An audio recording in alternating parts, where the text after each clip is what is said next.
All right. Welcome to the new farm where it's 1,000 degrees. Okay, so this has been in the shade all afternoon and it says 90 degrees. In the sun, it's hotter. Chris ran some farm errands today. He's carrying chicken feed in and got Sluggo. Slugs are eating the strawberries. Oh my God, it's hot in this barn. Yeah. Hi guys. All right, we're gonna fill everybody up. Looks like somebody escaped again and made a giant mess again. Fantastic. So it's gonna be hot all week like this. We added an extra water trough in here. And I'm just plugging in the big fan now. I've been inside all day. I didn't know. I thought it wasn't really supposed to heat up till tomorrow, so I didn't know. I came out mid-morning because there was a lamb on the patio yelling. It was the bummer lamb. She was yelling because she saw me. But it wasn't this bad then. It's definitely heated up this afternoon. Okay, so the big fan's running.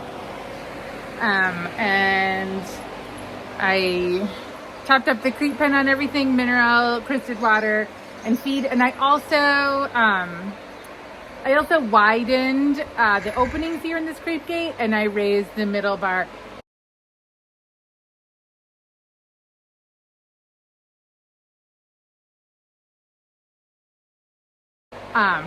That could mean that ewes are gonna get in there and eat that feed. Now that I look at it, I feel more nervous. Maybe I should put another bar in there. I just did a quick tidy. I mean, it doesn't look like it, but it was bad. It was in bad shape. And okay, so I'm gonna put that bar back in the creep feeder, and then I'm gonna take a scraper and scrape all this like straw and hay that the escaped ewes have. There's no real good place to put the camera for this, so I'm hanging up now. Okay, it's a little less filthy. I just wanted to show you the creep pen. I did put one of these back in because I just felt like that center was really wide. Yeah, so I think I was wondering if the lambs have been inside all day because it's so hot and it doesn't really look like they're eating creep, and that may just be that they're not going to eat creep anymore because they're on grass now. These animals have been bred for generations to eat grass and only grass. So the fact that I'm offering creep is a foreign thing. It's a foreign thing to me. It's a foreign thing to these bloodlines. They are made to grow on grass. So yeah. So I'm not really surprised that they're preferentially eating grass.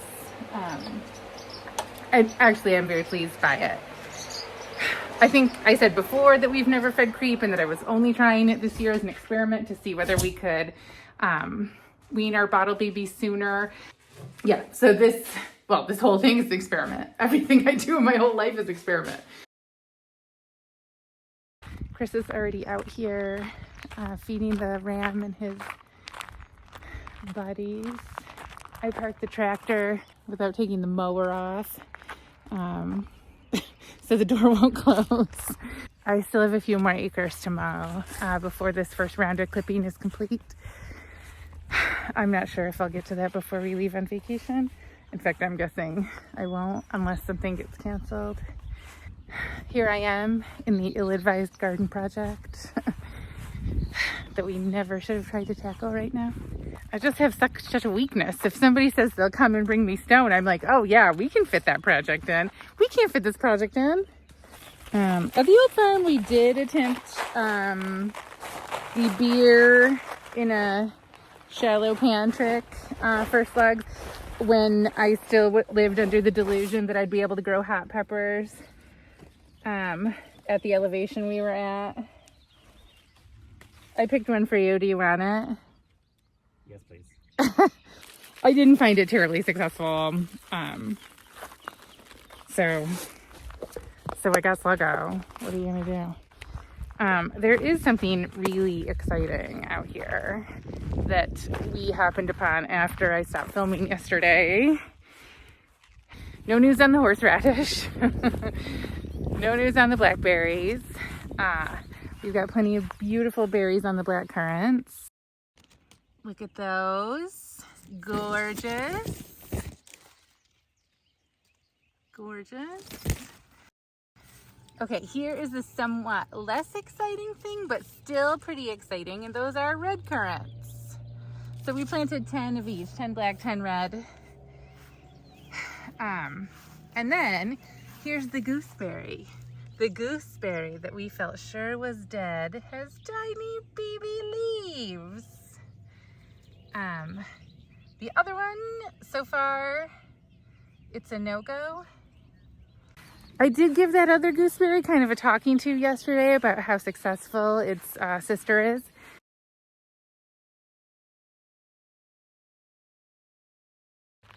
Okay, I think that's it for now. Can you tell them about our pineapple weed? I will show them the pineapple weed. So this plant, it used to grow between the pavers on the path to my grandmother's gazebo. And I would pick it and make little bouquets. And it turns out it's called pineapple weed. It's so beautiful. I mean, are you really appreciating this?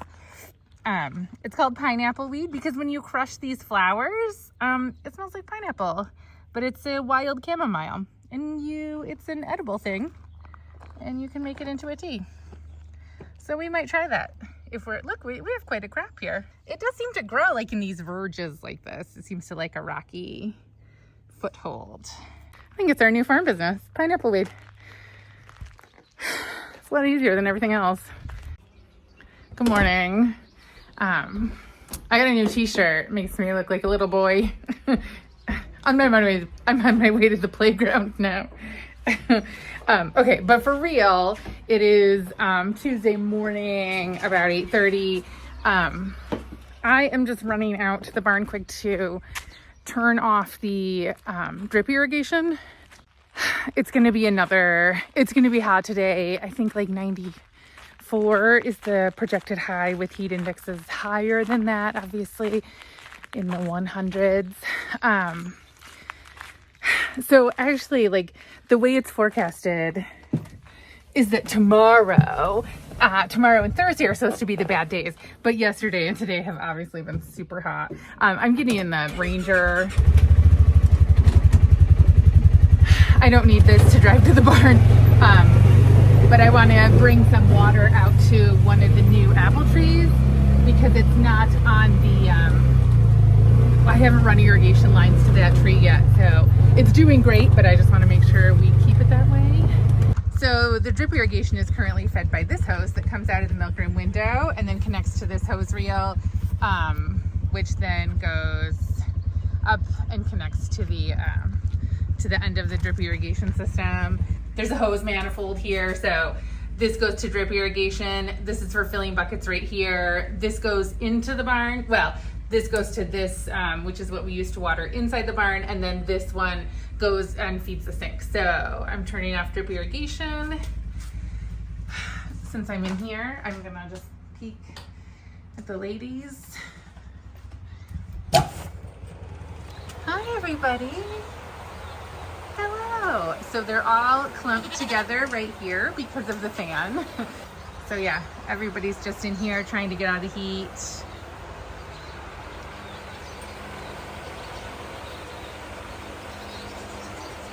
But we all look good.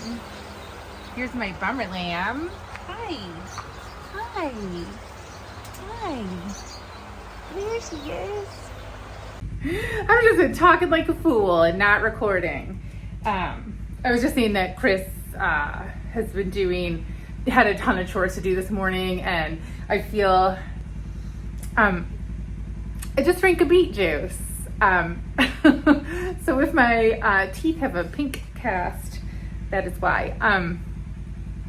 Yeah, so Chris had he had a lot of chores to do this morning. 100% I should be getting up to help him. I'll definitely plan to tomorrow for these hot days. Okay, trying to drive and not spill the bucket. Oh no! Oh no! All right, here's the tree. Let's see if I can turn you down. It's doing so great. This was a whip when I planted it, which means which means it's basically just a stick. That's what the tree people call it. That's what the real orchardists would call it, a whip. I went to a fruit tree pruning and bramble pruning course through Cornell Cooperative Extension, and that's what like the real orchardists said. And I had no idea what they were talking about.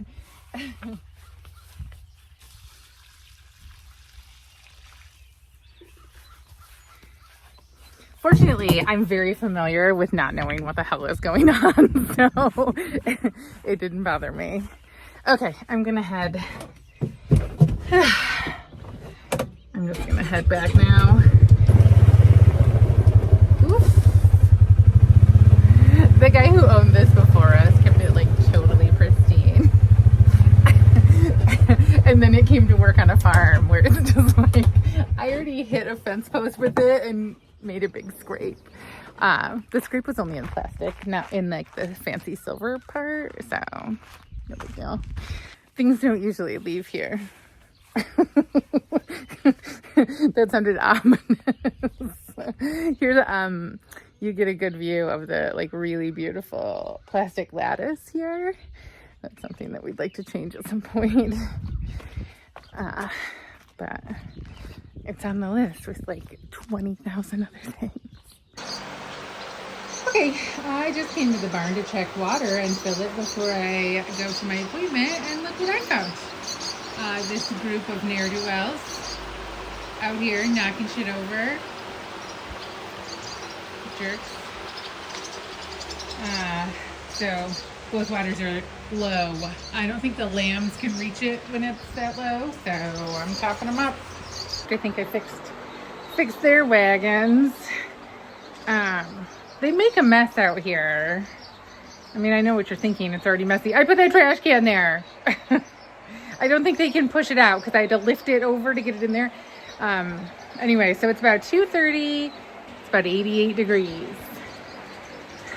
So that is hot for those of us here.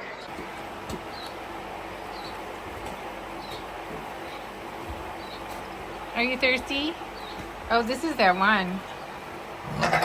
The guy who's always reclining in the videos. Hello. Hello.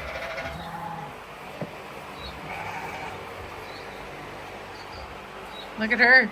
That's some kind of shedding job. Look at her. Gorgeous.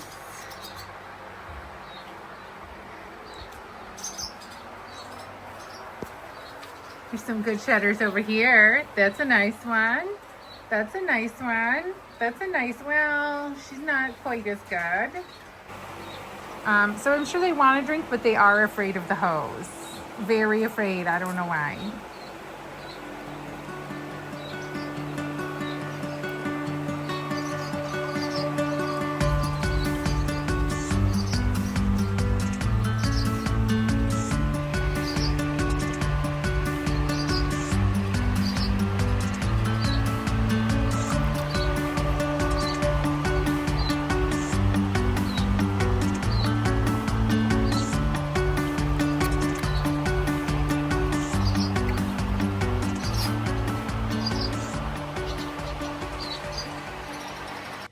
Okay, it's Wednesday, the 19th.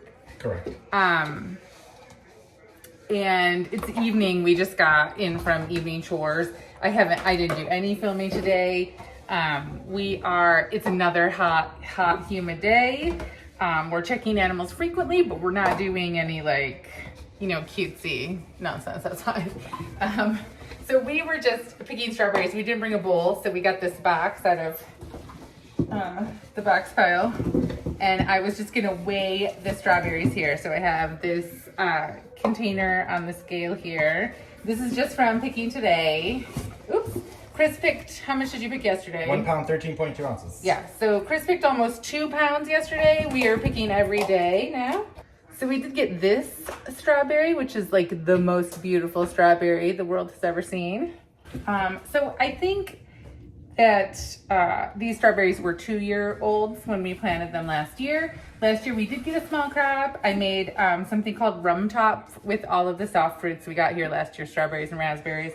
That was kind of only because we had a very small crop. So what I didn't eat standing out in the garden became Rumtopf.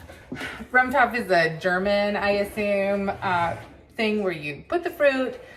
It's supposed to be equal parts by weight, fruit and sugar, in a almost like a sauerkraut jar, and then you top it up with 100 proof rum, dark rum.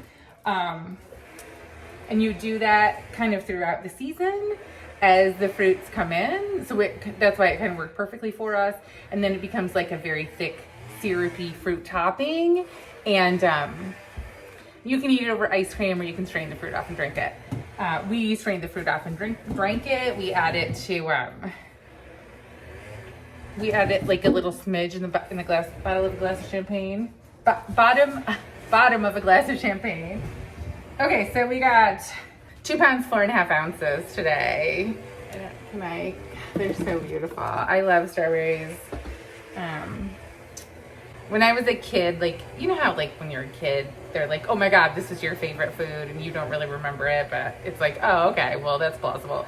So strawberries were my favorite. My grandfather planted this beautiful, like, tiered octagonal strawberry bed, presumably for me, and then I, would pick the berries and eat them until the juice ran down my face in the garden. So I have a happy memory associated with that. But anyway, that's all for today.